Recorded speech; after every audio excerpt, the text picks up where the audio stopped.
আপনার এখন বর্তমানে কি লাগবে, চলাফেরা করতে অসুবিধা হইতেছে, এটা দেখতেছেন এখানে এই যে অবস্থা খুব খারাপ, এখান দিয়ে বসে আছে উনি, এখানে কি ওনার আম্মু এটা। তো এখন আপনার কি লাগবে, কি চান আপনি হাসনাত ভাইয়ের কাছে, আপনার কি চাওয়ার আছে? আসসালামু আলাইকুম।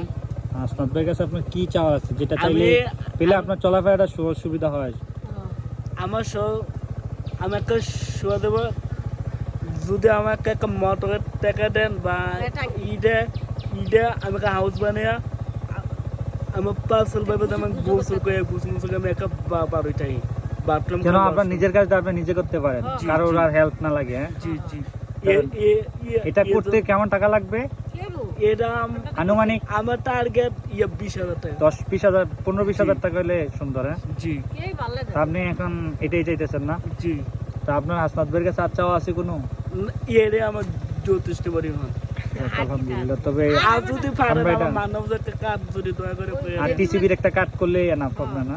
আর এমনি তো ভাতা টাতা তো পাচ্ছেন, আর ফ্যামিলি কার্ডটার সময় যদি হয় তখন ফ্যামিলি কার্ডটা দিতে হবে। আচ্ছা, ঠিক আছে আপনি থাকেন। হ্যাঁ, অবশ্যই এটা আমি হাসনাত ভাইয়ের কাছে পাঠাবো, ভিডিওটা দেখাবো, আসসালামু আলাইকুম। দেখি খুব দ্রুত আমাদের জানিয়ে অবশ্যই হাসনাত ভাই এটা করবে। হ্যাঁ, আমার